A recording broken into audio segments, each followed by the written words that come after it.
শালা আজকেও পড়তে এসে ঘুমাচ্ছে। ওই, আরে ও দেখো রে নয়ন মেলে। তুই যে প্রত্যেকদিন পড়তে বসে ঘুমাস, তোর বাবা তো মাস গেলে আমাকে ঠিকঠাক পয়সা আমার হাতে গুঁজে দেয়। তা তোর কি একটু মায়া দেওয়া হয় না? তোর কি পড়াশোনা করতে ইচ্ছা করে না? ইচ্ছা করে তো পড়াশোনা করতে, কিন্তু খালি ঘুম পেলে আমি কি করবো? এখন মন দিয়ে পড়াশোনা কর। এরপরে পড়াশোনা শিখে যখন বড় হবি, বড় চাকরি করবি, কত চাকর বাকর তোর আশেপাশ দিয়ে থাকবে, সবাই তোর কাজকর্ম করে দেবে। তখন তুই বিশ্রাম করবি, সারা দিন ঘুমাবি, তোকে বলার কেউ থাকবে না। কিন্তু বাবা এখন তো পড়াশোনা করার বয়স তোর না। এই তো কাল বাদে পরশু তোর পরীক্ষা।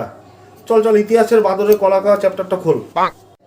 মাস্টারমশাই, আপনার কথা মতো তো আমার ভবিষ্যতে সেই বিশ্রামই নিতে হবে। তাহলে আমি মাঝখান দিয়ে এত চাপ কেন আমার মাথায় নেব? সেই বিশ্রাম তো আমি এখন থেকেই নিচ্ছি। আর এত এত ভেজিয়েন না আপনি যান। আর মাস্টারমশাই বড্ড গরম, যাওয়ার আগে ফ্যানটা একটু চালিয়ে দিয়ে যান। তোর বাচ্চা জীবনও মানুষ হবে না, তুই গন্ডমূর্খ গন্ডমূর্খই থাকবি।